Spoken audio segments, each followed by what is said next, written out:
Crick bus నుంచి data తెచ్చి ఒక బ్యాక్ ఎండ్ అప్లికేషన్ బిల్డ్ చేశానండి. సరే ఇదే నేను బిల్డ్ చేసిన క్రిక్ బస్ అప్లికేషన్ అంటే మీరు అందరూ ఇప్పుడు ఏం చేస్తారు నన్ను? దొరికితే టమాటాలు గట్టా వేసి వెళ్తారు నానా. So this is the back end. ఈ డేటా మొత్తాన్ని మన కళ్ళకి అందంగా చూపించేది ఫ్రంట్ ఎండ్ అండి. సరే ఇది లైవ్ డేటా కదా సార్ ఇది. అదొక ప్రొడక్ట్ డేటా కాదు, నేను డేటాబేస్ లో స్టోర్ చేస్తూ కూడా.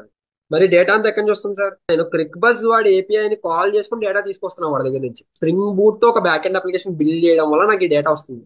ఇక్కడ చూడండి లైవ్ మ్యాచెస్ డేటా వస్తుంది నాకు. ఒక్క 1 minute క్రిక్ బస్ ఓపెన్ చేసి స్కోర్ చూసారండి అందరూ. 13 hours 42/7 రైన్ స్టాప్స్ ప్లే అంట. నేను కూడా క్రిక్ బస్ ఓపెన్ చేశాను, నాకు ఇదే కనబడుతుంది. అది ఇది ఎలా బిల్డ్ చేశాను సార్ నేను? ఈ డేటా ఏదైతే మీరు చూస్తున్నారో అదే ఇది. HTML CSS Java script use చేసి నేను అలా రాగా ఉన్న JSON ని ఇలా నీట్ గా ఒక అప్లికేషన్ లా బిల్డ్ చేశాను. హౌ సార్ ఇదంతా హౌ అనేది మనం ఈ కోర్స్ లో జంప్ అయిన తర్వాత వెబ్ అప్లికేషన్స్ బిల్డ్ చేస్తున్నప్పుడు క్లియర్ గా అర్థమవుతుంది. అయితే ఇలాంటి అప్లికేషన్స్ అన్ని మనం బిల్డ్ చేయాలంటే మనకు వచ్చి ఉండాల్సింది ఏంటి? Java full stock.